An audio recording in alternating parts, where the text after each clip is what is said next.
یو سړی و نو هغه به غویان چې پرانسته نو یوې به یې کوله نو چې ده به سم غویان وتړل نو باران به پرې راغی نو ده به بیا غویان پرانستلو ده یاره بس په دې چل کې بس دا چل به و چې دی به سار غویان به ده پرانسته نو باران به پرې راغی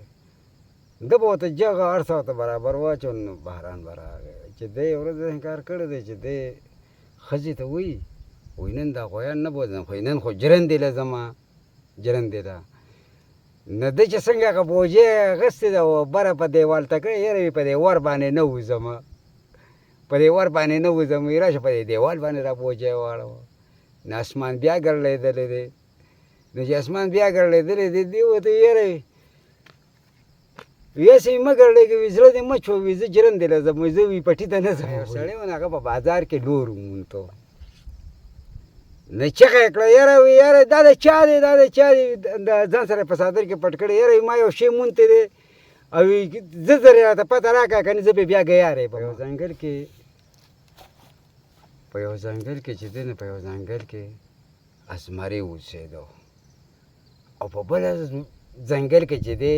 نخر اوسېدو یو بل ته مخامخ دي دا زمری چې دی نو دې ته هغه غاړې ته نه ځي او خر خو دې خوا نه راځي ده سره د زمري سره په دې خوا کې ګیدړ و نو د زمري زر په دې ګیدړ باندې ورمنډې کړي دي وایي زه خو دې خورمه نو هغه ورته وایي ما څه له خورې وایي ما کې څه دي نو هغه ورته وایي ولې پورې ځنګل کې چې دی نو یو خر اوسېږي نو په خر پسې به لاړ شو نو وی هغه به څنګه رضا کوې نو وی هغه ته به زه ووایم چې یاره پورې د ځنګل بادشاه چې دی نه هغه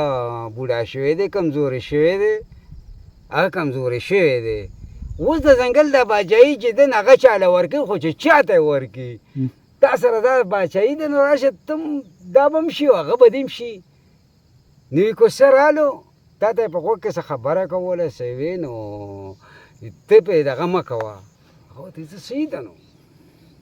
زمري پسې لاړو چې سړی خو مې په صلاح کړی دی سړي ته خو مې خبره وکړه سړی مې دله برابر کړی خو ځه ورځه اوس ستا اټیک دی اوس سمدستي یې دغه کوه نو یاره زمری چې څنګه تللی دی نو ده ولې په دې غوږ باندې حمله کړې ده نو غوږ یې وینې شوی دی خر منډې کړي دي چې خر څنګه منډې کړي دي نو خر تللی دی خپل ځای ته تللی دی وینې پرې بهېږي او دغه کېږي ګیدړ ورته وایي یاره زمري ورته وایي زما کار خو ونه شو یاره وي څنګه چل دی زه دې خورمه مړی وي دوباره ورته بیا ګوره که نه سیکه وکه نه بیا تللی دی نو تا ته یې څه وي نو وي هغه خو زه خوړمه وی خوړې نه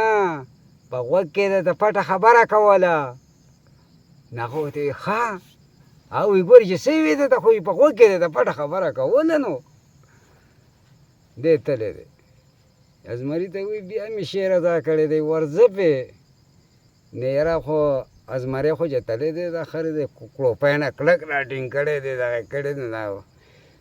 زمری ورته یاره وي ده کې خو مې مازغه نشته نو هغه ورته وایي که د ده په سر کې مازغه وي نو دی به بیا تا ته ودرېده خو یې ته به که نه خاوندونو دواړه کوټه یې جوړه کړه کمره جو خو بس ما خو هم جوړه کړې خو ما بېره بعده بلې سټوپ غوړولی دی نو هغه ښځې ته وایي ښځې وي وخېژه وي بره وي تلې مې امتیاز یې وکړه چې څنګه چل دی ساسي وي که نه ساسي نو هغې پې د پاسه ټیزه اچولی دی هغې پې ټیزه اچولی دی ښځې وي ګرړوی پې موږ خو صرف ویې واروه